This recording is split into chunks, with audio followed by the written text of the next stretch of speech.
my whole soul is in this, bringing America together, uniting our people, uniting our nation.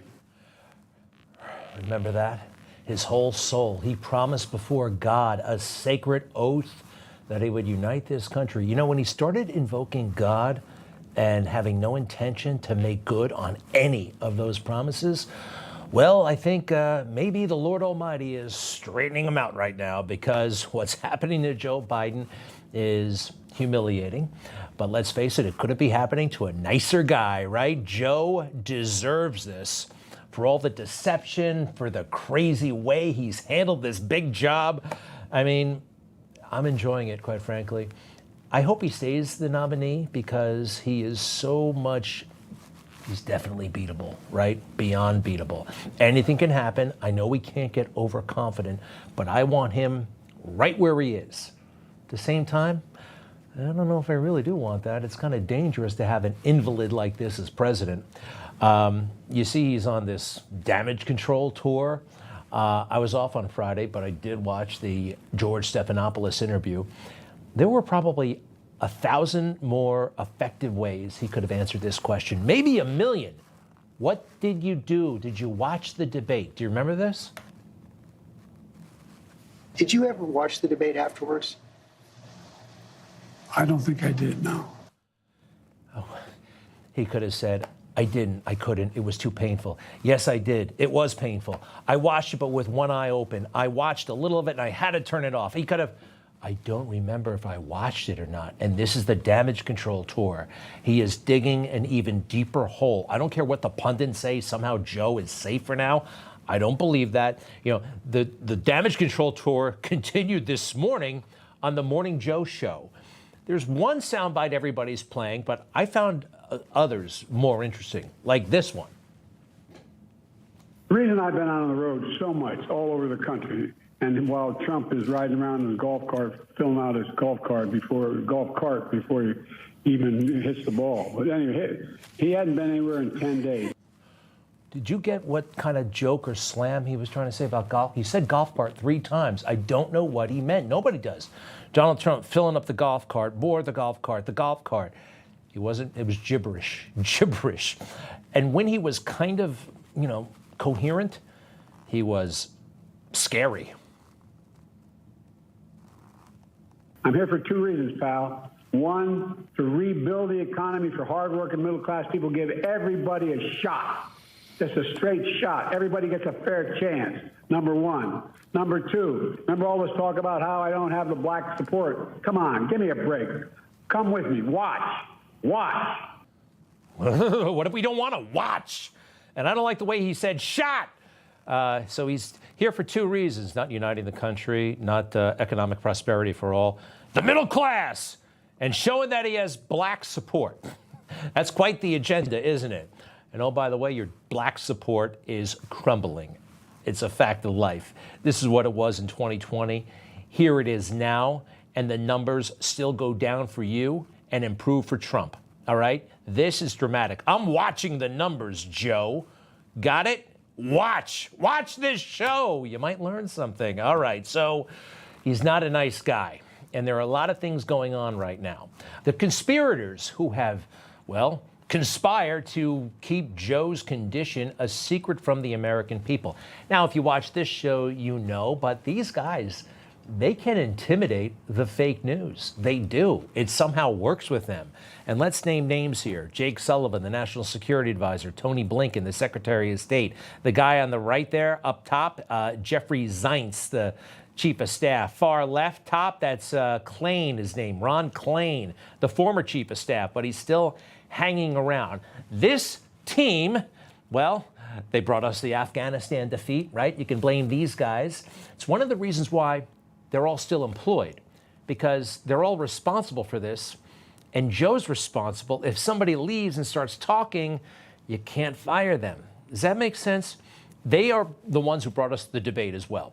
These guys hung out in, I think it was Camp David, and somehow thought it was appropriate to bring Joe Biden on stage. There might be a conspiracy within a conspiracy. All of these guys are still there.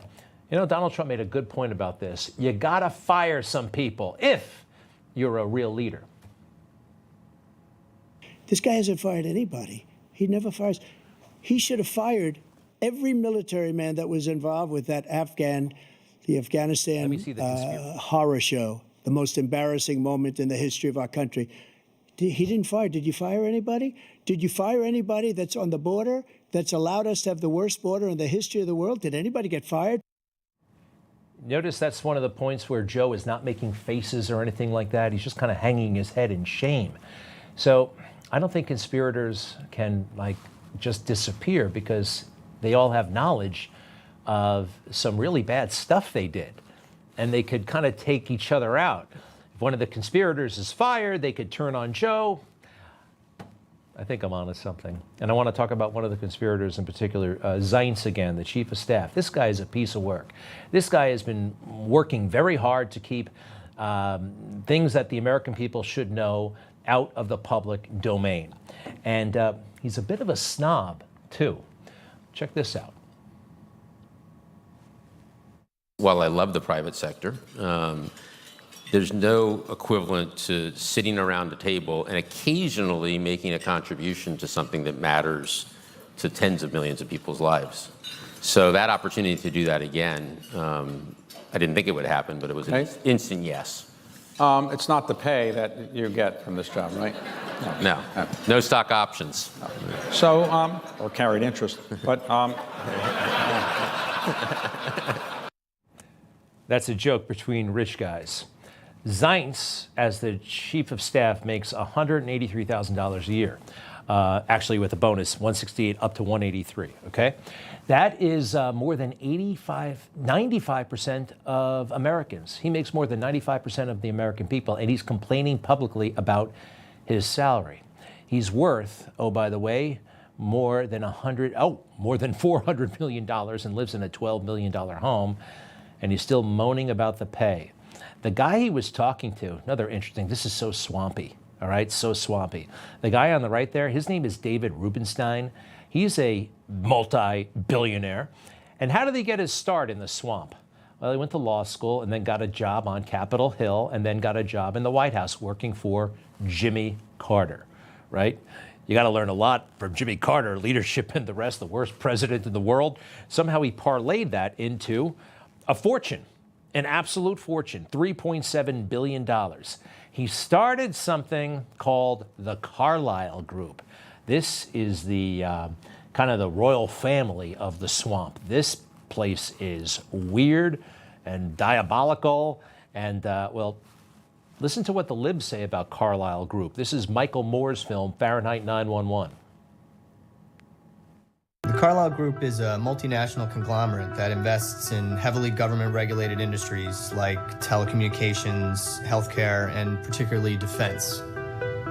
Both George W. Bush and George H.W. Bush worked for the Carlyle Group, the same company that counted the bin Laden family among its investors. Carlyle Group was holding its annual investor conference on the morning of September 11th in the Ritz-Carlton Hotel in Washington, D.C. At that meeting were all of the Carlyle regulars. James Baker, likely John Major, definitely George H.W. Bush, though he left the morning of September 11th. Shafiq bin Laden, who is Osama bin Laden's half-brother, and was in town to look after his family's investments in the Carlyle Group. All of them together in one room watching as the planes hit the towers, and that in fact the bin Laden family was invested in one of their defense funds, which ironically meant that as the United States started increasing its defense spending, the bin Laden family stood to gain from those investments through the Carlyle Group. Sounds pretty disgusting. And who knew you can go into government and become a billionaire, go into politics and become a, wow, that's something else. More swampy is the cover-up of Joe Biden's condition by the fake news. Every step of the way, these people who think they're so special. You know, the White House correspondents, they have this thing called the White House Correspondents Association, right? You need an association. And they throw themselves a great big dinner every year, the White House Correspondents' Dinner. I've actually been to this thing. I'll tell you someday why I will never go back. Something happened. There was an incident involving them, not me. One of the problems here for us, because they're not telling the truth, these people, these correspondents, they are conflicted financially, perhaps, because of this silly dinner. Donald Trump did not go to the dinner, and it hurt the bottom line of the White House Correspondents' Dinner, we think. Check this out. President Trump was once again a no-show at the White House Correspondents' Dinner in Washington tonight. Instead, the president opted for a friendlier crowd at a rally in Washington, Michigan, a state he won in the last election. I was invited to another event tonight, the White House Correspondents' Dinner. But I'd much rather be in Washington, Michigan than in Washington, D.C. right now. That I can tell you. The glitzy event, a who's who of politicians and celebrities, was hosted by comedian Michelle Wolf, who says she wished the president was there. This is the second year in a row President Trump has not attended. And there were 2 more years that he would not go. And it hurt the dinner. It hurt the correspondents' feelings, and it may have affected their bottom line. NPR, National Public Radio, Trump's absence loomed large at annual White House Correspondents' Dinner. The dinner stunk without the president, all right? Check it out. What did they write? In years past, photographers had elbowed one another for the perfect shot of Kerry Washington, Morgan Freeman, Reese Witherspoon, and the reigning queen of celebrity-dom, Kim Kardashian. Those are A-list celebrities. Few such celebrities showed up. On the carpet, at least, on the red carpet, there was one, Matthew Modine. Now, I like that guy, but as the trickle of guests at the Hilton dwindled, one cameraman put it this way: if last year was an 11, this year was a 5. It stunk without the president. Republicans and Democrats went Trump would not. Biden, of course, creature of the swamp, started going again. And they were so grateful because he basically saved the dinner. Celebrities don't want to be there if the president, even Trump, especially Trump, they want to see Trump or Biden. So what did they do? I believe that they negotiated an arrangement with the White House press corps. You can cover policy, but go easy on Joe. They were already had Trump derangement syndrome, and they're already liberals. He's one of us. He came to the dinner. Let's be nice to him and not talk about the problems with his brain. My grandfather, a Staten Island firefighter, voted for you, Mr. President. The reason that he voted for you is because you're a decent man. On this night, a toast to the First Amendment and to the President. Mr. President, I'm honored to welcome the 46th President of the United States, Joe Biden.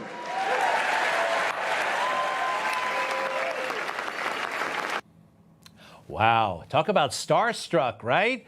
And they took care of him. He went to their dinner. He went to their silly rubber chicken dinner. They sold all the tables, and celebrities were coming again. That's kind of what it's all about. Yeah, right? Especially now. These people. Can we take a look at how conceited they are? I think we should. You know, they cover up what we all know now, Joe Biden's infirmities, Joe Biden's decaying mind, but they act like they're these guardians of the truth. To gird our democracy, we reporters believe that in the United States, no man or woman who holds or seeks power is above being questioned. Our democracy depends on journalists shining light and truth upon darkness and lies, and bringing accountability to officials at every level of our government. To inspire more great work from so many of you, when true facts, real accountability, and well-reported insights are so vital. We seek to open eyes, change lives, and change minds. And when we're at our best, our stories bring accountability to those in power. Truly nauseating, actually. You know, you love Joe Biden. If you covered him more honestly, he wouldn't be in this position, and the country wouldn't be in this position.